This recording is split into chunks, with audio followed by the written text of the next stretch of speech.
গতকাল নগরীর প্রেস ক্লাবে ইঞ্জিনিয়ার আব্দুল খালেক মিলনায়তনে চট্টগ্রাম ব্যুরো আয়োজিত দৈনিক ভোরের দর্পণ পত্রিকার ২৫ বছর বর্ষপূর্তি উদযাপন করা হয়। এই বর্ষপূর্তি অনুষ্ঠানে চট্টগ্রাম ব্যুরো প্রধান আবু তাহেরের সঞ্চালনায় অনুষ্ঠানে উপস্থিত ছিলেন চট্টগ্রাম জামায়াতের আমির শাহজাহান চৌধুরী, চট্টগ্রাম মহানগর বিএনপির সাবেক সাধারণ সম্পাদক আবুল হাশেম বক্কর সহ বিভিন্ন টেলিভিশন ও পত্রিকার গণমাধ্যম কর্মী এবং সমাজের বিভিন্ন স্তরের গুরুত্বপূর্ণ পদে নিয়োজিত ব্যক্তিবর্গগণ। অনুষ্ঠানে কেক কাটা সহ এক মনোরম সঙ্গীত অনুষ্ঠানের আয়োজন করা হয়।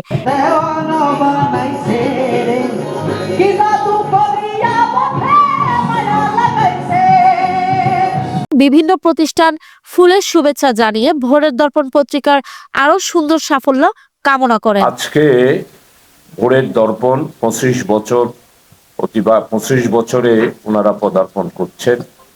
তো আমি শুধু একটি কথা, যে বিগত 53টি বছর আমরা স্বাধীনতার, আজকে 53 বছর অতিবাহিত হলো। আমাদের সাংবাদিক বন্ধুদের অনেক ত্যাগ তিতিক্ষা কোরবানি রয়েছে।